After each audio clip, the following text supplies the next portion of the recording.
Hai, bertemu cikgu lagi dalam channel Cak Arwa. Okey, cikgu akan bahaskan isu berkenaan dengan terbiodegradasi ataupun tidak.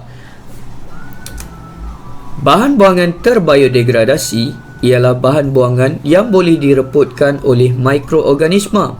Sebaliknya, bahan buangan yang tidak terbiodegradasi ialah bahan buangan yang tidak boleh direputkan oleh mikroorganisma.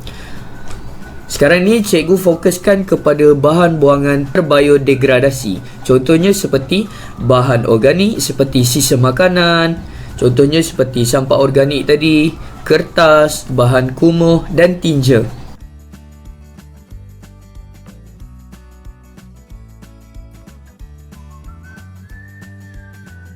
Ini ialah contoh sampah organik di mana yang cikgu terangkan pada awal tadi. Sampah organik terdiri daripada hampas, sayur-sayuran, buah-buahan yang telah rosak dan dia dijadikan sebagai bahan yang diguna pakai untuk dijadikan baja kompos. Bahan buangan yang tidak terbiodegradasi ialah bahan buangan yang tidak boleh direputkan oleh mikroorganisma. Contohnya seperti kaca, plastik, logam dan sisa toksik. Ini ialah beberapa contoh bahan yang tidak boleh terbiodegradasi. Contohnya seperti plastik, botol, barangan-barangan plastik yang lain yang tidak boleh direputkan oleh mikroorganisma. Mengapa kita perlu menghargai bumi kita? Ya, jawapannya ialah kita perlu menggunakan bahan buangan tidak terbiodegradasi secara berhemah kerana bahan-bahan ini tidak mereput dan jika dibuang, ia akan kekal di persekitaran kita buat jangka masa yang sangat lama. Bahan buangan tidak terbiodegradasi akan menyumbang kepada pencemaran persekitaran. Contohnya ialah pencemaran air, pencemaran udara dan pencemaran tanah. Ia juga akan menyebabkan terjadinya bencana alam seperti banjir, kolera dan sebagainya. Begitu juga ia memberi kesan kepada kesihatan kita. Ini ialah contoh bagaimana bahan buangan boleh menyumbang kepada masalah pencemaran yang berlaku di alam sekeliling kita.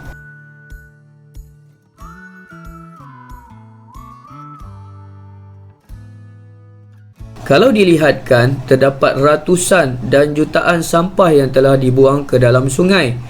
Hal ini boleh menyebabkan hidupan akuatik seperti hidupan yang berada di dalam sungai ataupun hidupan yang berada di dalam laut akan mati kerana kekurangan oksigen dan sampah yang terlalu banyak di dalam sungai menyebabkan mereka akan makan tanpa mengetahui sama ada bahan buangan tersebut boleh dimakan ataupun tidak, yang mengundang kepada kematian.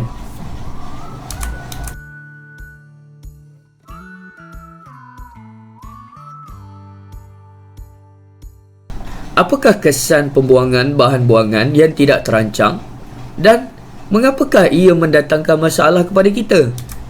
Jawapannya mudah sahaja.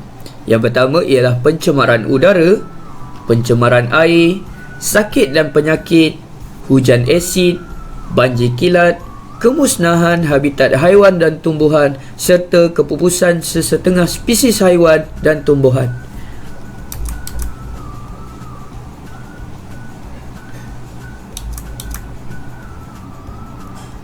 Di sini cikgu lampirkan beberapa contoh iaitu situasi yang berlaku akibat daripada pembuangan sampah yang tidak terancang, iaitu bahan buangan yang tidak terancang dan kesannya kepada alam sekitar.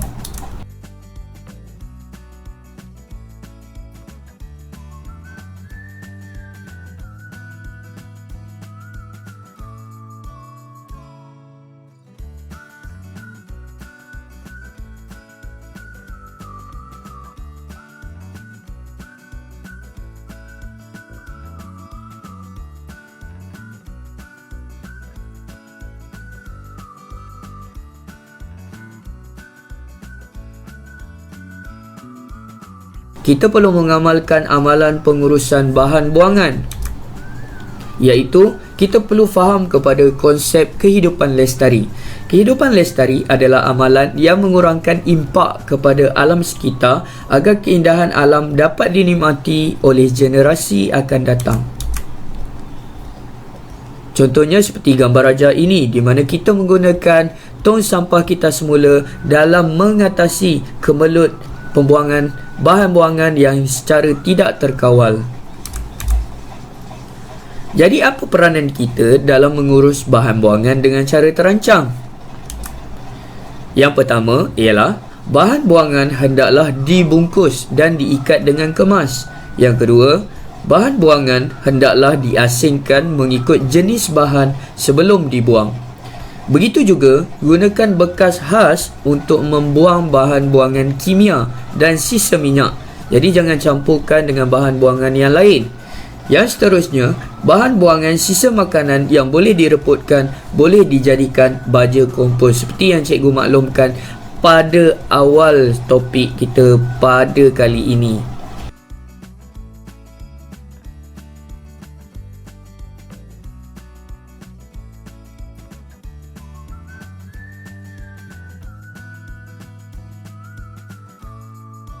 Jadi, apakah amalan yang kita perlu amalkan? Ya, jawapannya ialah amalan 3R, di mana kita mengamalkan reduce, reuse dan recycle. Reduce bermaksud mengurangkan, manakala reuse diguna pakai semula dan recycle ialah kita semula. Di mana amalan 3R ini dapat mengurangkan longgokan bahan. Contohnya reduce ni kita kurangkan penggunaan bahan buangan seperti beg plastik. Okey, seperti kita semua sedia maklum, bahan plastik ataupun beg plastik ialah benda yang tidak boleh terbiodegradasi oleh mikroorganisma. Reuse pula ialah guna semula atau pelbagaikan penggunaan bahan buangan. Contohnya tayar kita tak boleh nak pakai, and then kita jadikan tayar tersebut sebagai pasu bunga. Dan yang terakhir sekali ialah recycle, di mana kita semula bahan buangan menjadi produk yang baru. Jadi menggunakan plastik terbiodegradasi, kita juga boleh membawa beg sendiri semasa membeli belah. Begitu juga kita boleh menghasilkan makanan haiwan daripada bahan buangan. Contohnya seperti ini.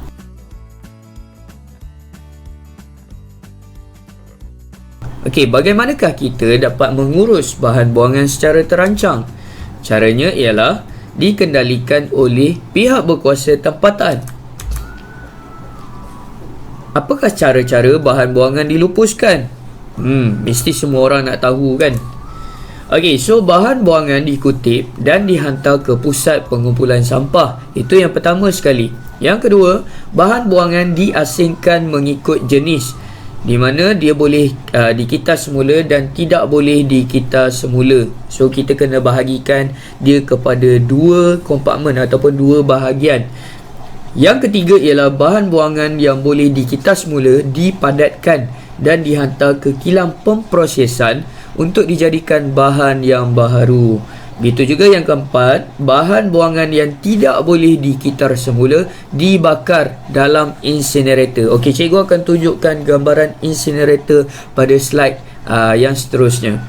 Okey, dan yang terakhir, sisa daripada incinerator dihantar ke tapak pelupusan sampah untuk dilupuskan. Jadi bahan-bahan yang tidak boleh dikitar semula ni, dia akan dibakar terlebih dahulu, barulah dihantar ke tempat pelupusan sampah. Kita masih lagi dalam topik cara-cara bahan buangan dilupuskan. So kita akan lihat kepada gambaran bagaimana incinerator ini membantu dalam mengatasi masalah bahan yang tidak boleh dikitas semula bagi proses untuk dilupuskan.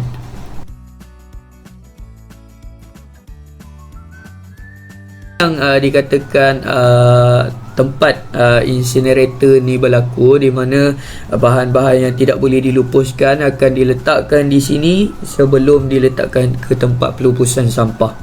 Untuk topik bagi pengurusan bahan buangan, stay tune, jangan lupa untuk mengikuti kelas cikgu pada pembelajaran yang akan datang. Dan stay safe at home. Bye.